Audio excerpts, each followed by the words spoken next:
하나님 말씀은 마태복음 16장 13절에서 20절의 말씀입니다. 13절 교독합니다. 예수께서 가이사랴 빌립보 지방에 이르러 제자들에게 물어 가라사대 사람들이 인자를 누구라 하느냐.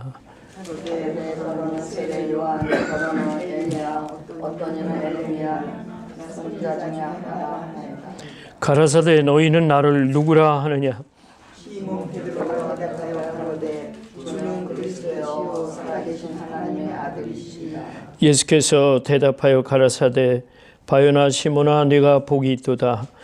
이를 네게 알게 하니는 혈육이 아니요 하늘에 계신 내 아버지시니라.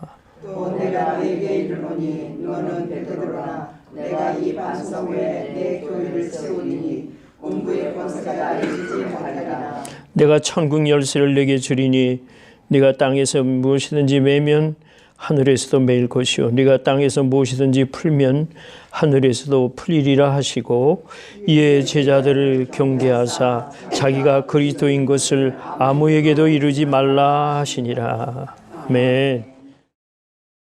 하나님께서는 세상을 지으시고 이 땅 위에 인간을 만드시고 하나님이 창조하신 세계를 하나님의 형상으로 만든 인간이 지배하기를 원하셨고 하나님이 계획이 있으십니다. 그걸 우리가 전략이라고 본다면은 하나님의 전략은 예수를 이 땅에 보내셔서 모든 죄악된 사람들을 그의 십자가의 보혈로 용서함 받게 하셔서 하나님과의 관계가 바른 관계를 만드신 이후에 예수님 잠시 3년의 공생애를 계시는 가운데 하나님의 진리의 터를 세우시고 이제 제자들에게 나타나 하늘나라를 말씀하신 후에 저 하나님 보좌 우편으로 잠시 승천하여 가신 다음에 영원히 하나님의 나라가 계속되게 하기 위해서 이 땅 위에 교회를 세우시고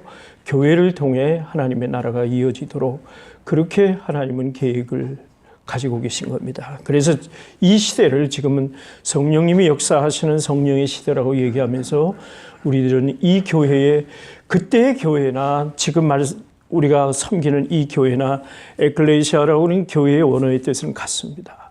그래서 하나님께 오늘 베드로에게 말씀하신 것처럼 네가 예수를 알게 한 것은 음부의 권세가 아니라 이것을 이겨서 능히 알게 하시니는 하나님이 알게 하셨단 말이에요. 혈육이 아니란 말이에요. 혈육이 알게 하신 게 아니라 하나님께서 우리로 하여금 하나님이신 걸 알게 하고 예수님을 알게 하고 믿음을 가지고 교회라고 하는 곳을 만들어 그것을 섬기며 우리들이 하나님 앞에 영생하는 삶을 갖게 하셨던 겁니다. 영생이라는 것이 무엇이냐? 그리고 하나님을 알고 그 말씀 가운데 사는 게 영생이라고 예수님 가르쳐 주셨어요. 그럼 여러분이 영원히 지금 살고 있지만 육신과 영혼을 가지고 있는 여러분들께서는 영생하는 삶을 지금 가지고 계시거든요. 그러면은 교회라고 하는 하나님이 세우신 이 모임을 통해서 오늘도 하나님은 역사가 있으시고 오늘 하나님은 내 교회라 이름 부르신 다음에 거기 한 장 넘게 18장 17절에 가면은 내 교회라고 하는 이름을 또 예수님이 2번씩이나 더 얘기하셨어요. 도합 3번을 주님은 얘기하셨어요. 제자들에게 내 교회라. 이미 교회가 쓸 것을 예정하신 거예요. 그래서 주님이 사도행전에 보면은 승천하신 이후에 마가의 다락방에 120만도 이상이 모여서 그들이 모여 기도하고 또 하나님이 천사의 수종을 받고 천국에 가시는 것을 보고 머지않아 내가 다시 너희를 구원하기 위해 이 땅에 오시겠다 약속하신 가운데 이제 그의 수천이 지금 2000년 이상이 흘러가며 지금도 우리는 예수님을 대망하고 예수님을 기다리는 입장에 있는 겁니다. 예수님께서 이렇게 미리 말씀하셔서 우리는 그 말씀 가운데 성경이 가르쳐 주신 대로 지금 우리들은 살아가고 있습니다. 오늘 예수님이 제자들을 불러놓고 말씀하십니다. 너희들은 나를 누구라 하느냐? 사람들이 나를 누구라고 하느냐? 그렇게 말씀하실 때 세례 요한이라고 하고 엘리야라고 어떤 사람은 에레미야나 선지자 중에 하나라고 말을 합니다. 자, 이렇게 보편적인 이야기를 할 때 예수님은 그의 대답을 구하신 게 아니에요. 베드로의 대답을 구하셨습니다.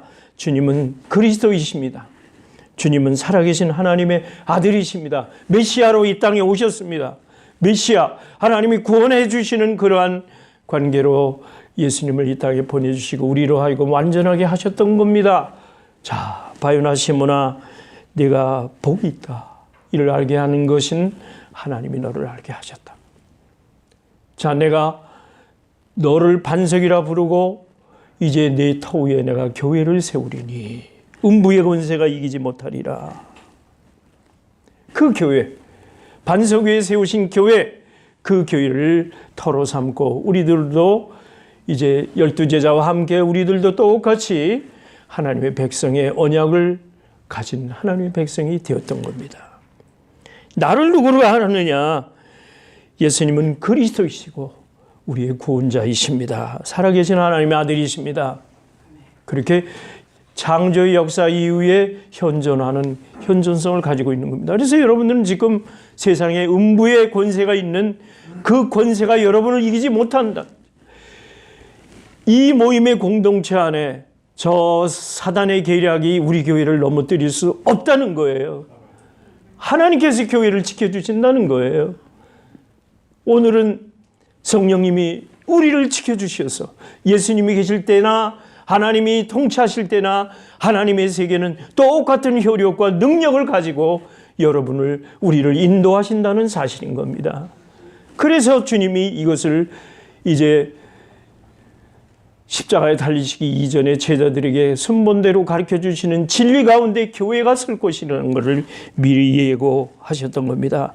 그 중에 특별히 수제자 베드로는 주님이 그리스도이시고 주님이 메시아라는 것을 고백해서 똑바로 아는 것을 주님이 칭찬해 주신 거예요.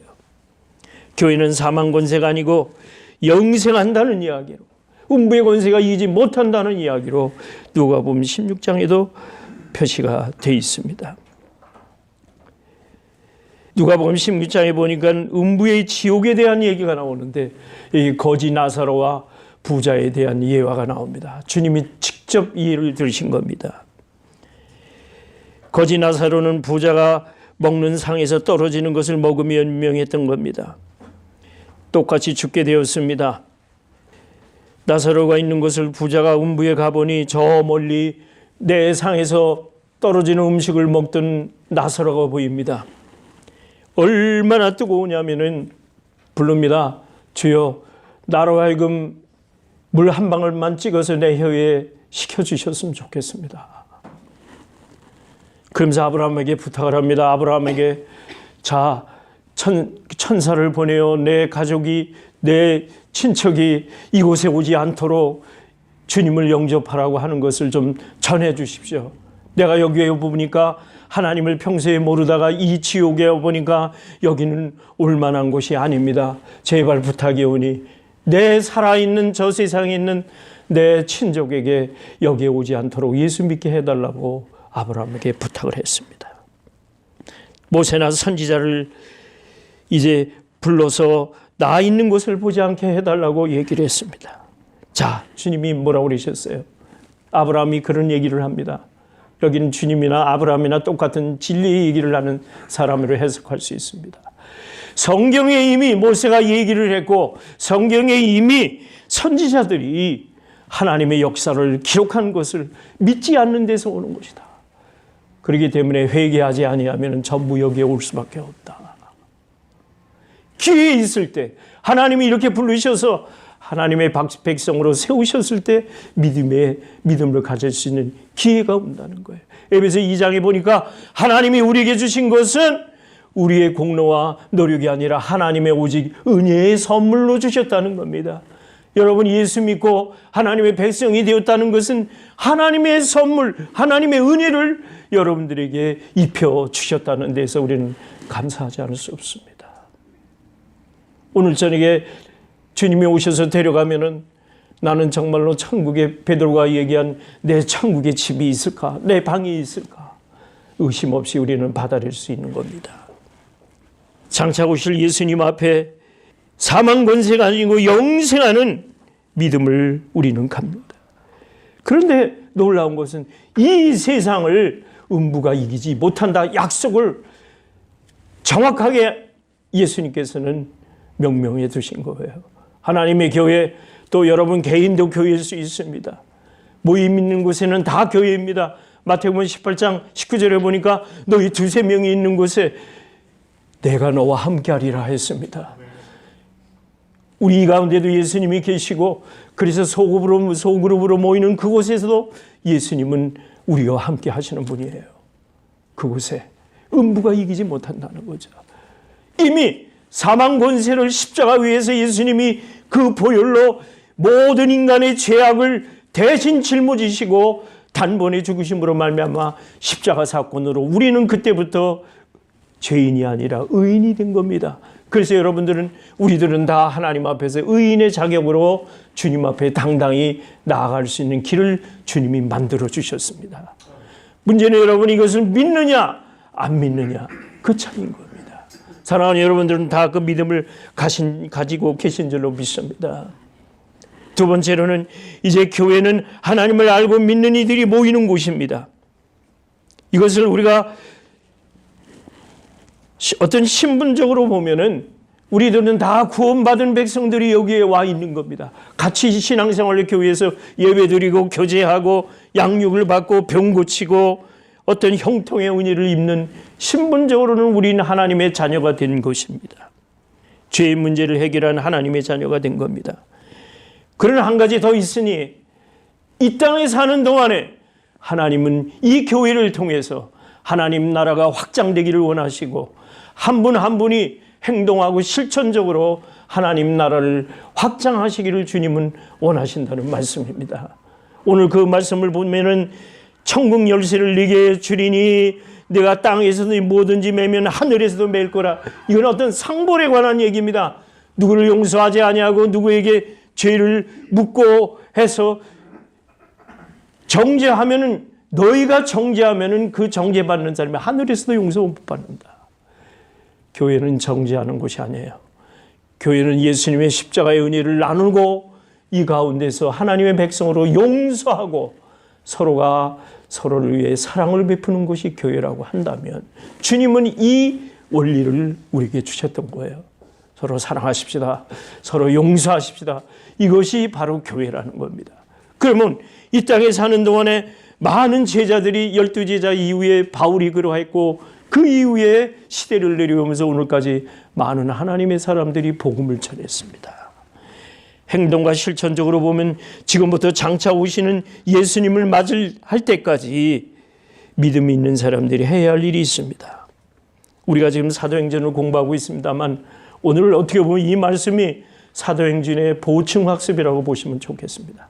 사도행전 6장, 7장, 8장을 보면 이제 하나님의 백성들이 이제 하나님을 믿고 그 위에 7 집사를 세우셔서 교회가 예루살렘에서부터 점점 부흥해 갈 때에 이제는 공개하고 나눠지는 일에 히브리파 사람들이 헬라파 사람들을 무시하니까 과부들이 받을 음식을 못 받는 이런 부작용이 따르니까 사도들이 그 계기로 해서 사도들이 이야기합니다. 이제 하나님의 음식을 또는 우리들이 그 나누어지는 이 일을 우리가 말씀을 제쳐놓고 이거 하는 것이 마땅하지 않으니 사람들이 많아서 수많은 일을 해야 되는데 오늘날 목사들이 말씀을 제쳐놓고 교회 행정에만 치우친다면은 교회는 뭔가가 병들어 가는 거예요. 그래서 집사님들을 세우고 그래서 일꾼들을 세워서 교회가 움직여질 수 있도록 역할을 재직들이 하는 겁니다. 오직 말씀을 연구하고 어떻게 하면 성도들을 말씀으로 하나님의 뜻대로 전할까 하는 것이 목사가 하는 일이에요. 그렇다면 사도들이 그때부터 오직 말씀 연구하는 거하고 기도하는 일에 전무하리라. 7 집사를 세우셨습니다. 세우고 그들이 7 집사들에게 행정을 맡겨서 교회를 운영해 나갈 수 있도록 했습니다. 당대에는 이렇게 교회당 건물이 있어서 이제 수많은 사람이 한 교회를 나와가지고 수천 명이 모이는 그런 예배가 아니라 예루살렘 각 가정으로 퍼져서 이제 335 하나님 앞에 깨닫는 자들이 모여서 예배를 드린 초대교회는 그렇게 출발했던 겁니다. 어느 교회든 하나님이 예수님이 어느 공회에서부터 시작했다는 말은 없습니다. 거기서 말씀을 바울이 가르쳐줬고 거기서부터 교회가 시작됐지만은 사실상 모임의 시작은 각 가정에서부터 시작됐다는 거예요. 자, 거의 10년 동안을 제자들에 의해서 예루살렘 성이 이제 말씀 전하며 이게 점점 많아지는 사람들로 했는데 하나님이 때가 되셨어요. 10년 만에 이제 스데반이라고 하는 7장 8장에 보면 스데반을 이제는 순교자로 만드셔서, 자, 이 세상의 문명이 어디서부터 발전하느냐 하면 대개 해안에서부터 이어지는 문명이 육로를 따라갑니다. 해안에 제일 가까운 데서부터 이제는 문명이 발전하기 시작합니다. 무역로라고 그러죠, 소위. 이 성경에 나오는 데는 베니게와 구브로와 안디옥이라고 하는 이 무역로를 따라서 문명이 발전하게 되고 사람이 많이 모이게 됩니다. 자, 스데반이 순교하는 것을 보고 모든 사람들이 로마에 대해서 두렵고 떨려서 이삿짐을 싸고 이제 그 육로를 따라 멀리 퍼지게 됩니다. 나중에 알고 보니까 이것이 주의 뜻이었어요. 이것이 하나님의 섭리였어요. 사방에 퍼져서 그들이 그곳에 가서 복음을 이제 전하기 시작하는 뿌리가 되었던 겁니다. 내 교회는 어느 곳에 존재하는가? 그렇게 본다고 한다면 바로 이곳에, 바로 시장에 있는 사람들이 교회를 세웠다는 역사를 볼 수 있습니다. 대개 역사는 상업을 중심으로 해서 발전하게 됩니다. 무역을 통해서 발전하게 됩니다. 그 무역이 갈 때 복음이 따라갔다는 것이 선교 역사예요.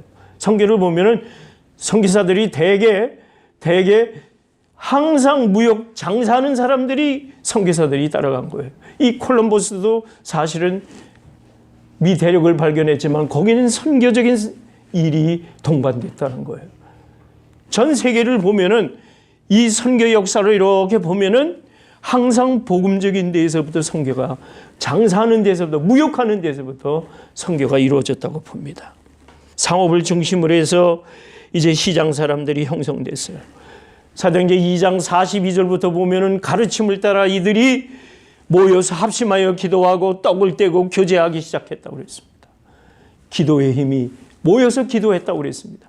오늘날 교회에서 예배드리며 찬양하고 우리들이 기도를 합니다. 자, 그렇게 해서 교회가 퍼집니다.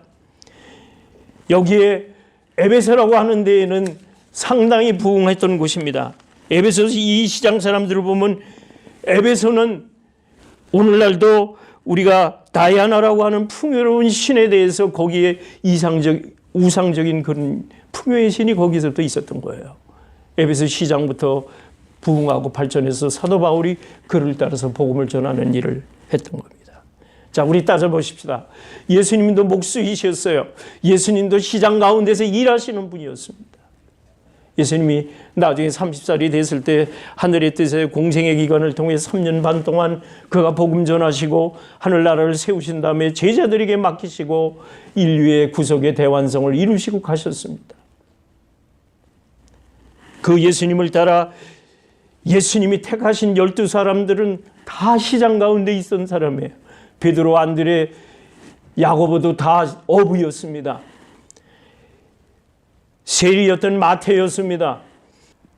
누가도 의사였습니다. 현직에 종사하는 사람들이 어떤 종교인을 세워서 복음을 전하지를 않았다는 역사를 볼 수가 있습니다. 우리 시장 사람들입니다. 여러분 사도행전 12장에 가면은 마가의 다락방이 나와요. 이 마가라는 사람은 요한이라고 하는 이름으로도 붙였는데 이 사람은 그의 어머니 마리아가 굉장한 사업가였습니다. 그래서 나중에 바나바와 바울이 요한을 데리고 선교를 갔는데 아무래도 적응력이 부잣집에서 자랐던 마가가 됐는지 여러 가지 고생을 견디기가 힘들어서 중도에서 바울 따라가던 걸 회개하고 돌아왔습니다. 포기하고. 역시 부잣집에서 금수저를 물고 큰 사람은 좀 다른가 봐요. 그걸 이루지 못했습니다.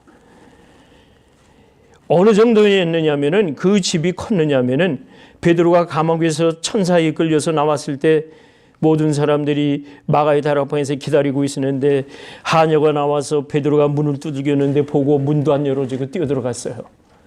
아마 대문이 몇 개가 있었나 봐요. 그럴 정도로 큰 집을 소유했던 마가의 다락방이 있었습니다. 초대교회 기둥들을 보면 루디아가 있습니다. 사도행전 16장에 보니까 섬유 도매업자였어요. 이 사람은 빌립보와 두아디라의 큰 사업체를 가지고 자주 장사했습니다. 그래서 바울을 강권해서 자기 집에 모셨다고 그랬습니다. 유럽의 최초의 예수를 믿은 사람이 됐어요. 그래서 빌립보 최초 교회를 세우는데 루디아가 역할을 했습니다. 우리가 아는 도루가, 다비드라고 하는 도루가 죽었습니다. 그때 많은 사람들이 그 선행과 구제하는 일에 너무나 그 일에 대해서 감사하여 이제 다시 살려달라고 바울을 데려다가 이제 기도해서 낫도록 했습니다. 이 사람은 디자이너였어요. 속옷을 짓는 사람이었습니다. 제조업자였습니다. 우리가 아는 브리스길라 아굴라를 보십시오. 텐트 사업을 했던 사람이에요. 에베소에서 바울과 두란나 2년 동안의 성경을 가르쳐서 텐트 지을 때 우리가 말하는 캠핑 텐트가 아니에요. 당시에는 유목민들이 갈 때 낙타에 가지고 내가지고 큰 말하자면 모텔과 같은 그런 큰 곳을 만들어서 사람들이 쉬게 하고 하는 텐트 사업을 했던 겁니다. 로마 군인들도 그것을 이용했다고 합니다. 여러분 이디오피아 간다게의 국고를 맡은 보좌관도 보셔요. 또 여기 로마서 16장에 보니까 에라스도가 나와요. 어떤 시청의 재무관이 얘기가 나옵니다. 그 다음에 사도행전 1장 1절에 보니까 누가 갔을 때 데오빌로 가카요 이렇게 얘기했습니다. 고위관리를 얘기하는 겁니다. 그러니까 하나님의 이 일은 어떤 종교적인 율법적인 거기에 테두리에 있는 게 아니라 하나님은 바로 오늘날 교회는 시장 가운데 있다는 겁니다.